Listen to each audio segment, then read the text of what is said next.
கூடியிருக்கும் தோழர்கள் அனைவருக்கும் வணக்கங்கள். திராவிட இயக்க தமிழர் பேரவை மற்றும் கருஞ்சட்டை பதிப்பகம் நடத்தும் இனி நூலின் தொகுப்பு வெளியீட்டு விழாவிற்கு வருகை தந்ததற்கு உங்கள் அனைவரையும் வரவேற்பதோடு, நிகழ்ச்சியில் கலந்து கொள்ள வந்திருக்கும் தோழர் அண்ணன் ரா முத்தரசன் அவர்களுக்கும் அண்ணன் நக்கீரன் கோபால் அவர்களுக்கும் எப்பொழுதும் என் விருப்பத்திற்குரிய வியப்புக்குரிய அண்ணன் சுவீரபாண்டியன் அவர்களுக்கும் வணக்கம். எனக்கு சுவீரன்ட்ட வந்து ரொம்ப பிடிச்சது என்ன அப்படின்னா, நான் பின்பற்ற முடியாது என்ன அப்படின்னா, நிகழ்ச்சியை குறித்த நேரத்தில் ஆரம்பிப்பார். இன்றைக்கி காலையில் ஒரு நினைவூட்டலுக்கு ஒரு தொலைபேசி அழைப்பு, அதுக்கப்புறம் திருப்பி 6:20க்கு நான் அண்ணனுடைய தொலைபேசி எதிர்பார்த்துக்கிட்டு இருக்கேன். ஏன்னா 6:30க்கு ஆரம்பிக்கணும்னு சொல்லியிருந்தாங்க. 6:20 கூப்பிட்டுருவாங்களே நினச்சிக்கிட்டு இருக்கேன். ஆனால் 6:25க்கு தான் கூப்பிட்டாங்க. நான் 6:20க்கு அண்ணன் அடிச்சிட்டாங்க. நான் வந்துட்டேன் கிட்டத்தட்ட பக்கத்தில். ஏன் அந்த அண்ணன் 5 நிமிஷம் தாமதத்தில் அடித்ததுன்னா, நக்கீரன் கோபாலன்னு வரல, முத்தரசன் தொடரும் வரல. நல்ல வேலைடா நம்ம மட்டும்தான் போகலன்னு நினச்சோம், அவங்களும் வரல அப்படின்ட்டு. நான் வந்து தேனாம்பேட்டை சிக்னலில் இருக்கேன்னு சொன்னோன்னே, ஏற்கனவே அந்த உண்மைக்கு மாறான செய்தியை கோபாலன்னு முத்தரசன் சொல்லிட்டாங்க போல இருக்கு. எல்லாருமே சிக்னலில் தான் இருக்கீங்களா, ஒருத்தர் பார்த்துக்குங்க அப்படின்ட்டாங்க சூரியன். நான் வந்து என் கூட வந்த தம்பிகிட்ட வந்து சொன்னேன், அண்ணன் கண்டுபிடிச்சிட்டாரா அப்படின்னு. ஆனால் கொஞ்சம் பின்னாடி இதுன்னு வச்சுக்கங்களேன், சிவாஜி நேசன் வீட்டுக்கு அவர்களுக்கு பக்கத்தில் இருந்தேன். வந்து உள்ளதான் நல்ல வேலையாக முத்தரசனை வந்து முத்தரசன் லேட்டாக வந்து தாமதமாக வந்து என்னை காப்பாற்றுறாங்க. எனக்கு இந்த இன்னொரு சூரியன் ரொம்ப பிடிச்சது, இந்த திராவிட இயக்க தமிழர் பேரவை நடத்தும் நிகழ்ச்சி எல்லாவற்றிலும் எப்பொழுதும் சரிவிகித அளவில் பெண்களை மேடையில் கலந்திருக்க செய்வது என்பது வந்து ரொம்ப பிடிச்சது. அந்த தங்கச்சி ராகிலா வந்து நன்றி உரை சொல்லணும், ஒரு சின்ன பிள்ளை. ஆனால் அந்த பிள்ளைக்கு எப்போ பழக்கம் வரும்? அதுவும் நன்றி உரையிலேருந்து ஆரம்பித்தா தான் பழக்கம் வரும். அப்போ இங்கே எல்லா தலைமைக்கு வந்தவர்களும் அதை போல பழகி வந்தவர்கள் தான். தன் சார்ந்து இருக்கிற இளைஞர்களை, குறிப்பாக பெண்களை முன்னிறுத்துவது என்பது இருக்குல்ல, அதை தொடர்ந்து ஒரு வேலையாக செய்வது என்பது எனக்கு அவர்கிட்ட வந்து சுபவேன்கிட்ட வந்து ரொம்ப பிடிச்ச மற்றொரு செய்தி. இந்த இனி இதழை பற்றி கேள்விப்படும்போது, இந்த இனி இதழ் முதல்ல நம்ம எங்கே கேள்விப்பட்டோம் அப்படின்னு யோசிக்கும். மதுரையில் வந்து யானைக்கல்னு ஒரு இடம், அது வந்து பெரும் ஒரு பழ மார்க்கெட்டு. ராத்திரி ஒரு சாயந்தரம் மாலை ஒரு 6-6:30 மணிக்கு கூடி இரவெல்லாம் கடை திறந்துருந்து காலையில் 9 மணிக்கு அந்த வீதி அடங்கிடும். 9 மணிலேருந்து சாயந்தரம் 6 மணி வரையும் பெரிய பரபரப்பு இருக்காது அந்த வீதியில். அந்த வீதியில் எல்லாமே கடைகள் தான். அதில் 2 பேருக்கு தான் வீடு இருந்துச்சு. ஒன்று அந்த வீதியினுடைய கடைசியில் இயக்குனர் அமீர் வீடு இருந்துச்சு, அந்த நடுவில் என்னுடைய வீடு இருந்துச்சு. எங்கள் 2 பேர் வீடு மட்டும்தான் அங்கே வீடு, மற்றதெல்லாம் கடை. கிட்டத்தட்ட அந்த வீட்டில் ஒரு 10-12 ஆண்டு காலம் நான் இருந்தேன். 12 ஆண்டு காலத்தில் நானும் அமீரும் சந்திச்சுக்கிட்டே கிடையாது. ஒரே வீதியில் இருந்த 2 பேர். அவ்வளவு பரபரப்பாக இருக்கும் அந்த வீதி, அவ்வளவு மனிதர்கள் கூடியிருப்பாங்க அந்த இடத்துல. அப்போ எங்கள் வீட்டுக்கு வந்து பேப்பர் போட்டுருந்தார் பாலா அண்ணன் ஒருத்தர். அவர் அந்த யானைக்கல் ஜங்ஷனில் ஒரு பெட்டி கடை வச்சுருந்தார். பீடா ஸ்டால்னு போட்டிருக்கோம், கோபாலகிருஷ்ணன் பீடா ஸ்டால், ஒரு பீடா ஸ்டால். அது பேர் தான் பீடா ஸ்டாலை ஒழிய முழுக்க பத்திரிகை இருந்தோம். அவர் தான் பேப்பர் போட்டார். அப்போ வீட்டில் வந்து தினசரி செய்தித்தாளும் ஒரு வாரப்பத்திரிக்கையும் வரும். தினம் ஒரு வாரப்பத்திரிக்கை வீட்டுக்கு வரும். வீட்டுக்கு வந்தோன்னா எனக்கும் என் தம்பிக்கும் என் தந்தைக்கும் என்ன இருக்கும்னா, யார் முதல்ல எடுக்கிறார்களோ அவள் படிச்சுட்டு கொடுக்குற வரையும் காத்திருக்கணும், அடுத்த ஆள் குறுக்க வாங்க முடியாது. அதனால் வந்து என்னென்னா, வீட்டு வாசப்படியில் நின்று அப்புறம் தலைவாசப்படிக்கு வந்து அப்புறம் அது ஒரு சின்ன சந்து போல் இருக்குது. சந்து வாசலில் வந்து நானே என் தம்பியும் நிற்போம். ஏன்னா பாலாண்ணன் வந்தோடனே முதல்ல சைக்கிள்லேருந்து வாங்கிடணும் பத்திரிக்கையை, வாங்கிட்டால் நம்ம படிச்சிடலாம் அப்படின்னு. அப்படி தினசரி பத்திரிக்கை வரும் பொழுது குமுதம், ஆனந்த விகடன், ஜூனியர் விகடன், நக்கீரன், இதயம் பேசுகிறது, சாவி, குங்குமம், அப்படி 7 நாள் 7 பத்திரிக்கை வீட்டுக்கு வந்துடும். ஆனால் அது பத்தாது, இன்னும் படிக்கணும்னா நம்ம அந்த பீடா ஸ்டாலுக்கு போனால் அங்கே எல்லா பத்திரிக்கையும் தூங்கும்.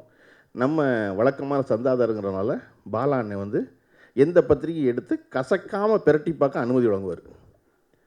நீ அதை போல மடிச்செல்லாம் படிக்கக்கூடாது. எனக்கு இப்போவும் என் வீட்டில் செய்தித்தாள் படித்து முடிச்சதுக்கப்புறம் பார்த்தீங்கன்னா படித்த தடையுமே இருக்காது. அதன் ஒழுங்கில் மறுபடியும் அடுக்கி திருப்பி வச்சுருவேன். ஏன்னா அது வந்து நாங்கள் அந்த பாலானண்ட கற்றுக்கிட்டது. பத்திரிக்கை வந்து கசங்கி இருந்தால் படிக்க வராது எனக்கு. அதனால் சுத்தமாக வைக்கிறேன்னா, அப்போ அங்கே தான் நான் முதல்ல அசைடுங்கிற பேரில் ஒரு இங்கிலீஷ் பத்திரிக்கை பார்த்தேன். எனக்கு அந்த பேர் ரொம்ப ஈர்த்துச்சு. ஷேக்ஸ்பியருடைய நாடகங்களில் வந்து 2 பேர் நடந்துக்கிட்டு இருக்கும் பொழுது ஒருத்தன் தனியாக ஓரமாக போய் பேசுகிறத அசைடு அப்படின்னு போட்டு எழுதுவார். ஆங்கில நாடகங்கள் எல்லாவற்றிலையும் அசைடுன்னு போட்டால் தனியாக சொல்லிட்டான், தனியாக போய் புலம்பிட்டான், தனியாக பேசிக்கிட்டான் அப்படிங்கிறது தான் அசைடுக்கு அர்த்தம். ஒரு பத்திரிக்கைக்கு பேர் அசைடுன்னு வைக்க முடியுமா அப்படின்னா, அசைடுங்கிற பேர் தான் ஈர்த்து என் தந்தைகிட்ட சொன்னேன், அசைடுன்னு ஒரு பத்திரிக்கை வருது, அதை வாங்குவோம் அப்படின்னு. அவர் illustrated weekly, India today, week அதெல்லாம் தெரியும். அசைடுன்னு ஒரு பத்திரிக்கை வருது அப்படின்னாரு. ஆமாம் அசைடுன்னு வருது. எதனால் அது வாங்கணும்? நான் இந்த விளக்கத்தை சொன்னேன் என் தந்தைகிட்ட. சரி வாங்கு அப்படின்னாரு. அப்படி அசைடோட எனக்கு குஷ்வந்த் சிங் அறிமுகமானது வந்து அந்த பீடா ஸ்டாலில் தான். இல்லஸ்ட்ரேட்டர் வீக்லிங்கிறது வந்து நின்று போய் மறுபடியும் பத்திரிக்கை டேப்லாய்டு வடிவத்தில் வருது. அப்போ டேப்லாய்டு வடிவத்தில் இது ஒரு வழக்கமான வடிவம் இல்லாமல் இருக்கே அப்படின்னு நினச்சா இல்லஸ்ட்ரேட்டர் வீக்லி தெரியுது. அதன் மூலமாகத்தான் அந்த ஆசிரியர் அந்த குஷ்வந்த் சிங் தெரியுது. குஷ்வந்த் சிங் அறிமுகமாகிறாரு. அப்போ தான் வல்லபன் நடத்தின ஃபிலிமாலயா மீண்டும் நின்று போய் மறுபடியும் வர ஆரம்பிக்குது. ரொம்ப பிரமாதமான வலுவலுன்னு ஒரு அட்டையில் ஜெமினி சினிமா போல் இல்லாமல், சினிமா எக்ஸ்பிரஸ் போல் இல்லாமல், வண்ணத்திரை போல் இல்லாமல், சினிமாவின் மற்றொரு பக்கத்தை காட்டுற ஒரு பத்திரிகையாக சின்னச்சாமியும் சந்திக்கிறார்கள் அப்படின்னா ஆபாவனன் அவர்களும் பாரதிராஜா அவர்களும் கடற்கரையில் உட்காந்துட்டு ஒரு புகைப்படத்தை போட்டு அவர்கள் இருவரும் கலந்து பேசுகிற ஒரு செய்தி வருது அதில் ஃபிலிமாலையில். இதை போல கட்டுரைகள் பேட்டிகளால் வரும். அப்படி அந்த பீடா ஸ்டாலில் தான் எனக்கு கோமல் சுவாமிநாதன் அவர்களிருந்து மறுபடியும் ஆரம்பிக்கப்பட்ட சுபமங்களா தெரிய வருது. 40 பக்கத்துக்கு அவர் பேட்டி போடுவாங்க. திருப்பி நான் பேட்டி வந்துக்கிட்டே இருக்கும், முடியவே முடியாது அந்த பேட்டி. சில சமயங்கள் என்னென்னா அடுத்த இதழ் தொடர்புலாம் இருக்கும். ஏன்னா இவ்வளவு பெரிய பேட்டியாக இருக்குது அப்படின்னு தோணும். இவ்வளவு பத்திரிகைகள் இருந்துச்சு இல்லையா. இனி மட்டும் நான் பார்த்ததே இல்லை. இனிங்கிற பத்திரிக்கை நான் பார்த்ததில்லை. அது எங்கே பார்க்குறேன்னா, ஜூனியருடன் ஆனந்தனுடைய ஏஜென்ட்டாக இருந்த, ரிப்போர்ட்டராக இருந்து பின்னால் ஏஜென்ட்டாக மாறின திரு சௌபா அவருடைய அலுவலகத்தில் இனி பத்திரிக்கை கிடக்கு. அங்கே கம்யூனிஸ்ட் தோழர்கள் எல்லாம் கூடுவாங்க. திருமாவளவன் அவர்களை வந்து நான் முதல்ல சௌபான் ஆஃபீஸில் தான் பார்த்துருக்கேன். அப்போ அவங்க வருவாங்க. அங்கே நான் இனி பார்க்குறேன். நான் பார்த்துட்டேன், அண்ணே இது வந்து நம்ம வீடா ஸ்டால், ஏன்னா இவர் தான் ஆனந்தனுடன் போடுறாருங்க. அண்ணே நம்ம வீடா ஸ்டாலில் இது இருக்காதுன்னு. இதெல்லாம் இருக்காது அப்படின்னாரு அவர். என்ன இதெல்லாம் இருக்காதுன்னா அப்படின்னு எனக்கு ஒரு 17-18 வயசு. இப்போ இதெல்லாம் இருக்காதுன்னா அப்படின்னு, நல்ல பத்திரிக்கை கடையில் வராது அப்படின்னாரு. எனக்கு அதுதான் முதல்ல இனியை பற்றி நான் கேட்டது. அப்புறம் அண்ணன் சௌபான் அலுவலகத்தில் மட்டும் கிடக்கும், இருக்காது தொடர்ச்சியாக. அப்போ தான் எனக்கு வந்து பத்திரிக்கை என்பது தொடர்ச்சியாகலாம் வராதுன்னு தெரியுது.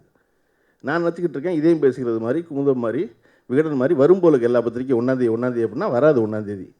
அதுக்கு அவர் சொன்னது நல்ல பத்திரிக்கை கிடைக்காது கடையில், நல்ல பத்திரிக்கை தொடர்ந்து வராது அப்படின்னு. இனி ஒரு 30 ஆண்டு காலம் நடந்து முடிஞ்சிருச்சு. இன்றைக்கி இனின்னு யோசித்து பார்த்தா, நான் விகடனில் மாணவ பத்திரிக்கையாளராக இருந்தேன். அப்போ நாங்கள் எங்களுக்கு வந்து தேர்ந்தெடுக்கப்பட்ட பிறகு கேம்புக்கு வருவோம். கேம்புக்கு வரும்போது அந்த வருஷம் வந்து சிறப்பு விருந்தினராக வந்து திரு விஜயகாந்த் அவர்கள் வந்திருந்தாங்க. விஜயகாந்த் அவர்களை வந்து சுதாங்கன் கூட்டிகிட்டு வர்றார். நிகழ்ச்சிக்கு வந்தவர் வந்து இதழாசிரியராக இருக்கிற பொறுப்பில் இருக்க சுதாங்கன் கூட்டு வர்றார். நான் புரிஞ்சுக்கிறேன். ஏன்னா சுதாங்கன்கிற பேர் எனக்கு தனியாக தெரியும்.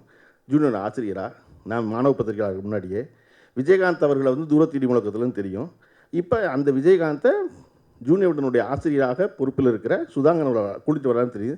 வந்து விஜயகாந்த் பேசும்பொழுது எனக்கு தெரிய வருது, விஜயகாந்துக்கும் சுதாங்கனுக்கும் கிட்டத்தட்ட 15 ஆண்டு கால பழக்கம் இருக்குன்னு 92 பார்க்கும்போது. நான் யோசிக்கிறேன், 2 பேர் ஒரு சாதாரண ஒரு ரிப்போர்ட்டராக ஒருத்தர், நடிகராக முயற்சி பண்ணுற ஒருத்தர், 2 பேரும் ஒன்றா வந்து ஒரு உச்ச நட்சத்திரமாக ஒருத்தரும், ஒரு உச்ச பத்திரிகையாக இருக்கிற ஒரு பத்திரிகையில் இதழ் ஆசிரியராக உயர்வு பெற்ற ஒருத்தரும் இன்னமும் அந்த நட்பு தொடருது அப்படின்னா எவ்வளவு காலம் ஒன்றா பயணப்பட்டுருப்பாங்கன்னு அப்போ நினைக்கிறேன் நான். 15 வருஷம் பெருசுன்னு. ஆனால் இன்றைக்கி இனியுடைய தொகுப்பை பார்க்கும்போது 30 ஆண்டு காலம் முன்னாடி அண்ணன் சுபவியோடு யாரெல்லாம் இருந்தார்களோ அவர்கள் எல்லாரும் இன்றைக்கும் தமிழ்ச்சூழலில் முக்கியமான சிந்தனையாளர்களாக இருக்கிறார்கள் என்பதை இனியுடைய வெற்றி நினைக்கிறேன் நான்.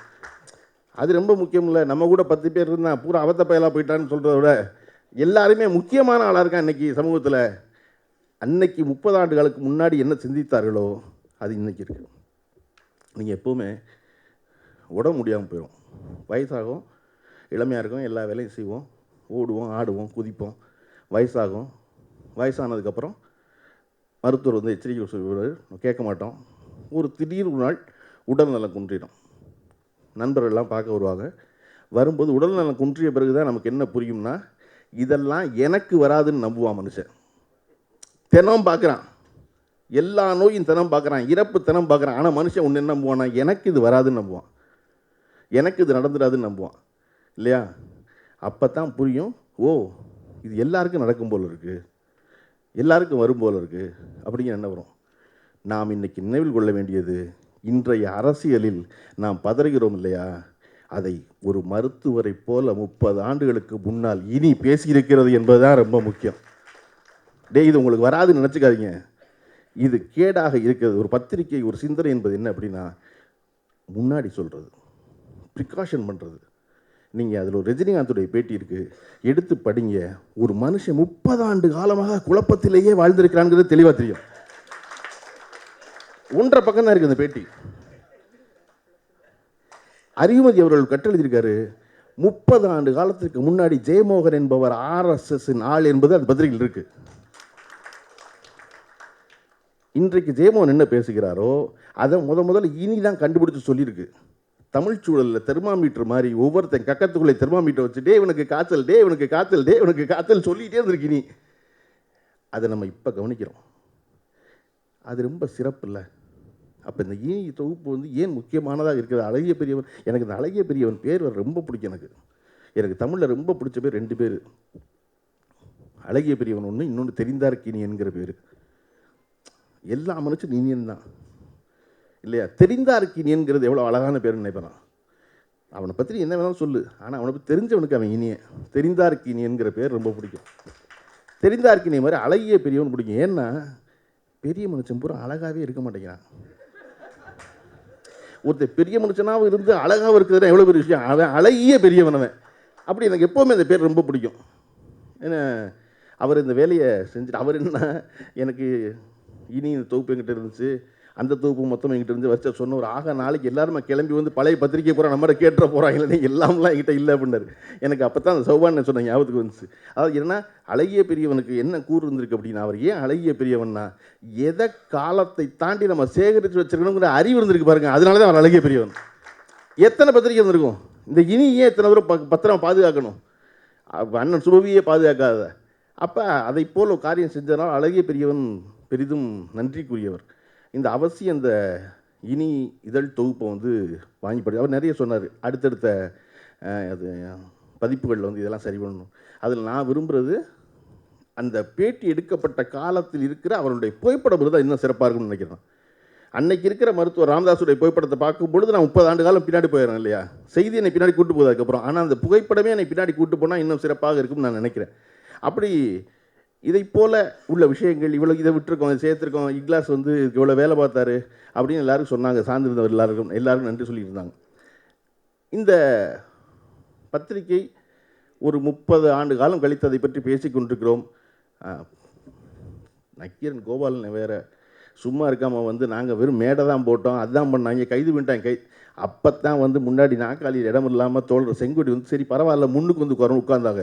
உட்கார்ந்தோன்னு கைது பண்ணணுன்னு செங்கொடி ஏண்டா வரிசையில் உட்கார்ந்தது குத்தமாடா, தேவையில்லாமல் பதிவாயிட்டோமே நம்மங்கிற பதட்டப்படும் போது ஒரு சகோதரி எந்திரிச்சு கிளம்பிட்டாங்க வெளியே. சும்மா போகிறமே கூட்டம் நடக்குது பார்க்க வந்து அப்போவே நினச்சி இவங்க பூரா கருப்பு சட்டை போட்டே ஆள் இருந்தாங்க, இது என்னமோ ஒரு கூட்டமாக தான் கைது பண்ணுவாங்களாம்ல கூட்டம் கேட்டால் அப்படிங்கிறது. எனக்கு என்ன சந்தோஷம்னா, ஒரு பத்திரிகை நடத்தி மேடைகளில் பேசி கொண்டிருந்த ஒருவரும் இன்னொரு பத்திரிகை நடத்துகிற கோபாலன சாதனை என்பது மாபெரும் சாதனை. 35 வருஷம் இந்த தமிழ் சூழலில் பிராமணனாக இல்லாமல் பத்திரிகை நடத்தி வெற்றிகரமாக இருப்பதற்குல்ல. ஏன்னா தாங்கவே மாட்டாங்க யாருமே, நம்மளே தாங்க மாட்டோம். நம்மளே எப்போயாவது வாய்ப்பு கிடைச்சா வந்து பேஷண்ட் இருக்க தான் தயார் நம்ம ஏதோ ஒரு இடத்துல. அப்போ அந்த மாதிரி சூழலில் இத்தனை பிரச்சனைக்கு நடுவில் சக்ஸஸ்ஃபுல்லாக நடத்துறது இல்லை. அண்ணன் 5 ரூபாயை 5 லட்சம் தப்பு இல்லை. ஏன்னா 5 ரூபாயை 5 லட்சம் நினைக்கிற அளவுக்கு எங்கள் அண்ணன் கோபால் இருக்காருன்னு நினைப்பது தான் எனக்கெல்லாம் பெரிய சந்தோஷம். வீரபாண்டியன்ட்ட போய் யாராவது 5 லட்சம் சொல்கிறத குறிப்பிட்டு 5 ரூபாய்ன்னு சொன்னாங்கன்னா அண்ணன் நினச்சிக்கு வரேன், வெறும் 5 ரூபாய் தான் சொல்கிறாங்கன்னு நினச்சிக்குவார். ஏன்னா அண்ணனுக்கு எப்போவுமே 5 ரூபாய்னா 5 ரூபா தான், அது லட்சமாக சொன்னாங்க நம்மளை நம்பியா சொன்னாங்க அப்படிங்கிறது அவருக்கு இருக்க என்னமா இருக்கும். அண்ணன் இந்த பத்திரிகை ஆரம்பிப்பதற்கு வெறும் 5 ரூபாயில் ஆரம்பிக்கப்பட்ட பத்திரிகை. இதை போலவே நக்கீரன் அவர்கள் தொடங்கிய கதையை படித்தபோது பெரிய சிரிப்பாக இருந்துச்சு. என்னென்னா கவிஞர் விக்ரமாதித்யன் தான் அந்த பேர் வச்சவர். ஆரம்பிச்சிரு கோபால் நீன்னு சொல்லி எல்லாம் உற்சாகம்லாம் கொடுத்துட்டு அடுத்த நாள் காலையில் நக்கீரன் பேர் வச்சதுக்கப்புறம் எங்கடா அந்த விக்ரமாதித்யன் பிடிக்கிறதா, விக்ரமாதித்யனை மட்டும் காணமா. பத்திரிக்கை ஆரம்பிச்சு கிளம்பிட்டார் கவிஞர். அப்புறம் சுற்றி இது முதல் இதில் வந்ததுக்கப்புறம் தான் பிடிச்சி கொண்டு வந்திருக்காங்க அவரை, விக்ரமாதித்யனை. அந்த விக்ரமாதித்யன் அவர்களை பற்றி இனியில் இருக்குது. ஜெயமோகன் அவர்களை நேர கீழே நின்று டேய், சமஸ்கிருதமும் தமிழும் ஒன்றுங்கிற நீ, சமஸ்கிருத உயர்வுங்கிற, வடமொழி இலக்கியமும் தமிழ் இலக்கியமும் ஒன்றா, ரெண்டுக்கு வேறுபாடு இருக்கா இல்லையா அப்படிங்கிற விக்ரமாதித்தன். இல்லை, இருக்கலாம், இல்லாமல் இருக்கலாம், ஜெயமும் இழுக்கிறாரு. இருக்கலாம், இல்லாமல் இருக்கலாம்லாம் வேண்டாம், ஆம் இல்லை ரெண்டு மட்டும் சொல்லு அப்படிங்கிற விக்ரமாதித்தன். ஏன்னா விக்ரமாதித்தன் என்னை விட அண்ணன் பக்கத்தில் பார்த்தவர். ஆம் இல்லைன்னு சொல்லுன்னு சொல்லி ஜெயமோகன் சொல்லியது தவறு என்பதை நிறுவிட்டு தான் விக்ரமாதித்தன் அந்த அரங்கத்தை வெளியே போகிறாரு. அப்போ இதை போல தொடர்ச்சியாக இந்த பதிவுகள் எல்லாவற்றையும் பகிர்ந்து கொண்டே வருது இல்லை. 2 பேர் சிறையில் சந்திக்கிறாங்க, சொல்ல வந்தேன், சிறையில் சந்திக்கிறாங்க. அதை அவர்கள் 30 ஆண்டு காலம் கழித்து பேசிக்கிறாங்க. இன்றைக்கி நம்ம பத்திரிகையாளர் யாரை வச்சுருக்கோம்னா, ஒருத்தன் பணம் பெறான் செய்தியை போடுவதற்கு. என்னடா பணம் பெறுறீங்க செய்தியை போடுறதுன்னு கேட்டால், ஏன் நான் வாங்கக்கூடாதாங்கிறான். எனக்கு குடும்பம் இல்லையாங்கிறான், எனக்கு பொண்டாட்டி இல்லையாங்கிறான். அதுக்கேண்டா இந்த வேஷம் போட்டு வர்றீங்க நீங்கள்? இப்போ எனக்கு இருக்க குழப்பமெல்லாம், யார் வேணாலும் பணம் வாங்க, அதெல்லாம் ஒன்றும் பிரச்சனை இல்லை. நான் அவர்களுக்கு தேர்தல் வேலை பார்த்தேன்னு ஒருத்தன் சொல்கிறான். நல்லா பாரு, அதுக்கு நீ மாட்ட வேண்டிய போர்டு வேறு போர்டு. ஏன் இந்த போர்டை மாட்டிக்கிட்டு அந்த வேலை செய்கிற? இந்த உலகத்தில் யாரையும் பணம் சம்பாதிக்காதுன்னு சொல்கிறதே கிடையாது இல்லையா? அறத்தின் பக்கம் நிற்கவே ஒழுக்கத்தின் வழி நின்று நேர்மையாக பணம் சம்பாதிக்கணும்னு நினைக்கிறான். அது வேண்டாம்னு நினைக்கிறேன், பணம் சம்பாதிக்கிறான். எவ்வளோ பேர் அதெல்லாம் முக்கியம் இல்லை. ஆனால் ஒரு காலகட்டத்திற்கு பிறகு, ஒரு வருஷம் ஆனதுக்கு பிறகு மனிதனுக்கு என்ன மிஞ்சும்னா, பணத்தின் மூலமாக உனக்கு ஒரு சௌரியமான ஒரு வாழ்க்கை கிடைக்கும். அப்புறம் எதுவெல்லாம் சுகம் என்று நினைத்தாயோ அதுவெல்லாம் சுகம் இல்லாமல் போய் அடிப்படையான தேவைகள் இருந்தால் போதும். செரிக்கிற உணவும் உறக்கமும், காலையில் எந்திரிச்சா சிக்கல் இல்லாமல் மலமும் கழிஞ்சா சிறப்பான வாழ்க்கைன்னு நினைக்கிற தூண்டிடும். ஆனால் அன்னைக்கு ரொம்ப பெரிய சொத்தாக எது இருக்கும்னா, நம்முடைய நினைவுகள் மட்டும்தான் இருக்கும். அந்த நினைவுகளை பகிர்ந்து கொள்ள அதே நினைவுகளோடு இருக்கிற நண்பர்கள் இருக்கிறது ரொம்ப முக்கியம். அன்னைக்கு ஒன்று செஞ்சம் பற்றியா அப்படி சொன்னால், ஆமாம் ஆமாம் அப்படி சிரிச்சுக்கிறது இருக்குல்ல, அப்போ அப்படி நண்பர்கள் இருக்கு. அது எப்போ இருக்கும்? மேன்மையான வாழ்வு வாழ்ந்தா இருக்கும். அது ரொம்ப முக்கியம் இல்லை. சுகவீனனும் கோபாலனும் பேசி கேட்கும் பொழுது நான் நெகிழ்ந்தேன். அதாவது நான் ஒரு பிரியாணி சாப்பிட்றதுக்கு தடுமாறினேன்னு அவ்வளவு நகைச்சுவையாக குறிப்பிட்றார் கோபாலனை. அந்த என் பிளாக்கில் இருந்த பிரியாணி ஏ பிளாக்குக்கு போயிருச்சுன்னு சொல்லும் பொழுது வீரபாண்டியனை வந்து சுபவி என்னை வந்து அந்த பிரியாணி எங்களுக்கு வரல, சாவலுக்கு தான் போணுச்சுங்கிறாரு. அப்போ 30 வருஷம் கழித்து 2 நண்பர்கள் பேசிக்கொள்ளும் பொழுது வாழ்க்கையின் மேன்மையான விஷயங்களை பகிர்ந்து கொள்ளக்கூடிய நினைவுகள் இருக்குல்ல, அதுதான் பெரிய சொத்து. 5 லட்சமாக இருந்தாலும் சரி, 5 ரூபாயாக இருந்தாலும் சரி, கடைசியில் வெறும் நினைவுகள் மட்டும்தான் உச்சம். அது உயர்ந்த நினைவுகளா? நான் இன்னைக்கு பத்திரிக்கையாளன்னு சொல்கிறேன் பூரா 30 வருஷம் கழிச்சு என்ன பேசிக்குவான்னு யோசிச்சு பார்க்குறேன். பேசுவான்ல, 30 வருஷம் கழிச்செல்லாம் சந்திப்பான்ல, என்ன செய்வான்? மாப்பிள்ளை ஞாபகம் இருக்கா, அன்னைக்கு கவருக்குள்ள நான் பியர் வச்சு கொண்டு போனேன், நான் நோட்டு என்னண்ணே அன்னைக்கா அப்படின்னு. ஏன்டா இது எப்படி பேசிக்குவீங்க 2 பேர்? இது வேற யார்ட்டா பேசிக்க முடியுமா? எனக்கு பொண்டாட்டி இல்லையா, புள்ளை இல்லையா கேட்குறியே, உன் பிள்ளையோட பேச முடியுமா அது 30 வருஷம் கழிச்சு? இப்படி பணம் சம்பாரிச்சு தான் நான் உன்னை படிக்க வச்சேன்னு சொல்லுவியா? சோவி இன்னைக்கு சொல்கிறாரு, வீட்டுக்கு வந்தேன், பிள்ளைய ஓடி வந்து சொன்னிச்சா அம்மாவுக்கு காய்ச்சல்னு. ஏன்னா பிள்ளைய அப்பாவை பார்க்குறது பெரிய பேரானந்தம். போனால் எப்போ வருவாருன்னு தெரியாது வீட்டுக்கு. என்னப்பா நடந்துச்சு? இல்லை போலீஸ் வந்துட்டு போனாங்க. என்ன சொன்னாங்க? நாளைக்கு அம்மாவையும் கூப்பிட்டு போகிறேன்னு சொன்னாங்க ஸ்டேஷனுக்கு. அவ்வளோதான் விடு, அதுக்காக காய்ச்சல் வந்துருக்கு அப்படிங்கிறதுக்குல்ல. அந்த பிள்ளைய இன்னைக்கு சுபீரனை பார்த்தா 40 வருஷம் கழித்து எவ்வளவு மகிழ்ச்சி அடையும். திருமாவேலனும் அண்ணனும் விடுதலையும் எல்லாரும் சேர்ந்து ஒரு பத்திரிக்கையாருங்க. யார்ட்டையும் காசு இல்லை, ஒன்றும் இல்லை. ஆனால் ஒரு வேலையை செய்கிறதுங்கிறது இருக்குல்ல, முனைப்பு இருக்குல்ல, அதுதான் நமக்கு ரொம்ப முக்கியம். அப்போ இன்றைக்கி பத்திரிக்கை உலகம் மோசமாயிருச்சா? இல்லை, இன்றைக்கி மிக நேர்மையானவர்கள் இருக்காங்க. அண்ணன் காலத்துலேயும் இதே மாதிரி எனக்கு குடும்பம் இல்லையா, எனக்கு பொண்டாட்டி இல்லையா அப்படின்னு நியாயப்படுத்தின ஒருத்தர் இருந்திருப்பான். அவன் இன்றைக்கி என்ன ஆனா? இருந்திருப்பான்ல அன்றைக்கி ஒருத்தன். அன்றைக்கி ஒருத்தர் இல்லாட்டி காசு வாங்கியிருப்பான்ல, அவருக்கு ஃபேவரபிள் நியூஸ் ஒன்று பண்ணியிருப்பான்ல. அவன் என்ன ஆனா 30 வருஷம் கழிச்சு இன்னைக்கு? அப்போ எல்லா நேரங்களிலும் மேன்மையும் உயர்வையும் அறத்தையும் ஒழுக்கத்தையும் நினைத்து கொண்டிருப்பவர்கள் மட்டும்தான் இனிய நண்பர்கள் கிடைக்கிற வாய்ப்பை பெறுறாங்க. யார் மனுஷன் எப்போ கூட இருப்பான்? சுபி அண்ணன் மாதிரி ரொம்ப நேர்மையாக உயர்வாக இருந்தால் இருப்பான். இல்லைன்னா இருப்பானா? இந்த அரங்கத்தில் இருக்க 150 பேர் இருக்காங்க இல்லையா, 150 பேரும் சுபையவர்களை உள்ளும் புறவுமா தெரிஞ்சவர்களாக இருக்கும்னு நினைக்கிறேன். நம்ம ஆள் ஒருத்தர் இருக்கார், ஒன்று நடத்தினார். அந்த பத்திரிக்கை நடத்த முடியல, நின்று போச்சு, விற்க முடியல, முகவர்றது காசு வரல, அதெல்லாம் அப்புறம். ஆனால் அதையெல்லாம் விட தாண்டியவர் சுபவின்னு நம்புறது இருக்குல்ல, அதையெல்லாம் விட தாண்டிய பத்திரிகை இனி. அன்னைக்கு அவர்கள் நடத்திய நோக்கம் ரொம்ப உயர்வானது. எனக்கு அது ரொம்ப பிடிச்சது. இதை தொகுப்பாக வருது 30 வருஷம் கழிச்சு. 30 வருஷம் முன்னாடி இருந்த சுபவீர பாண்டியன் அவர்கள் இன்னைக்கு இல்லை, கருத்தால். ஆனால் நான் அன்னைக்கு அப்படி நினச்சேன், அதனால அது அப்படி இருந்துட்டு போகுது. அது துணிச்சல்னு நீங்கள் யாரும் சொல்கிறீங்க, அது துணிச்சல் இல்லை, அசட்டு துணிச்சல் அவரே சொல்ல முடியும்னா அது எவ்வளோ பெரிய குணம். ஆமாம், அது திருமாவேல் அவர் அதில் எழுதிப்பதில்லை. வானத்துக்கு கீழே நடக்கும் எல்லாவற்றுக்கும் தீர்ப்பு எழுதிவிட வேண்டும் என்று நினைத்து கொண்டிருந்த காலம் அது அப்படின்னு. கருத்து சொல்கிறது இல்லை, எல்லாத்துக்கும் தீர்ப்பை எழுதிடுறது, இது சரி இது தப்புன்னு. அப்படி நினச்சிருந்த காலகட்டம் அது. அப்படி பழைய பெயர்களை எல்லாம் நான் யாரெல்லாம் பார்த்தேனோ பழகினேனோ அவர்களுடைய பெயர்களை எல்லாம் மீண்டும் இந்த இனி தொகுப்பின் வாயிலாக பார்க்க கிடைத்தது. பல ஞாபகங்களை கிளர்த்தியது. அந்த ஞாபகங்களை உங்களுக்கும் அது கிளர்த்தும். அவசியம் அந்த நூலை வாங்கி படியுங்கள். நன்றி, வணக்கம்.